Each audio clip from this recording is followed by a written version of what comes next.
Sommes-nous évangélisés jusque dans les profondeurs de notre être, dans toutes nos composantes? La bonne nouvelle, le message de vie du Christ, ont-ils atteint nos pulsions les plus profondes, nos difficultés les plus enfuies et les plus aiguës, nos instincts de mort, de destruction et d'autodestruction? Sommes-nous disposés à vivre ce retournement complet, cette imprégnation d'une sève nouvelle qui va nous faire sortir de la mort et entrer dans la vie, dans une relation renouvelée à nous-mêmes, à Dieu, à l'autre, dans le royaume? Nous ne sommes jamais passifs devant notre histoire, même s'il y a eu refoulement. Notre histoire ne peut être changée, mais par contre changer les conséquences de notre passé sur notre présent est possible. Elle peut être un lieu d'enfermement, d'angoisse, de honte, ou devenir un tremplin, un moteur pour une vie qui va partir de ce que nous sommes à partir de notre vécu. Bien souvent, un événement va être révélateur d'une de nos failles. Si l'une des blessures de notre histoire a été mal vécue, la réaction risque d'être disproportionnée à la gravité de l'événement. Nous pouvons être profondément perturbés.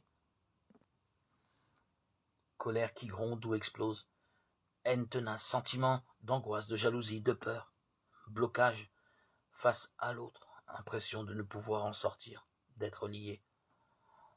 En outre, nous répétons souvent le même processus sous des formes différentes.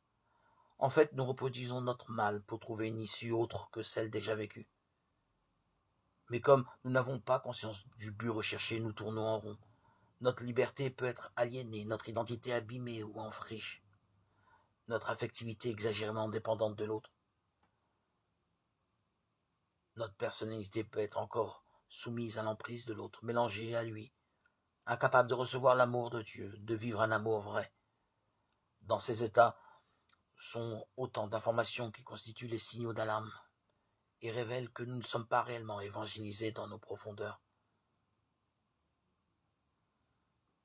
Que faire? En général, nous prions pour être guéris des symptômes du mal. Mais les problèmes de fond demeurent. Nous pensons alors manquer de foi et cédons au découragement et à l'épuisement. Il est parfois nécessaire d'entreprendre une analyse ou une psychothérapie avec quelqu'un de compétent. Il ne s'agit en aucun cas de se lancer dans des psychothérapies sauvages. Mais bien entendu, ce trajet ne doit pas être systématisé. Beaucoup peuvent vivre une restauration très profonde, s'éveiller et être pacifiés, en retrouvant des repères fondamentaux qui vont les situer justement dans leurs conditions de fils et de filles de Dieu.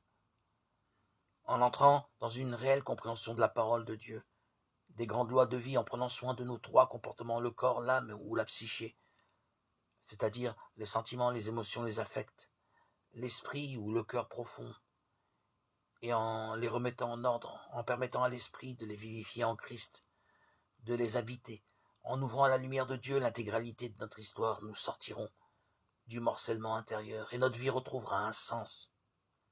Ce chemin est simple, à la portée de tous. Deutéronome 30, 11, 14.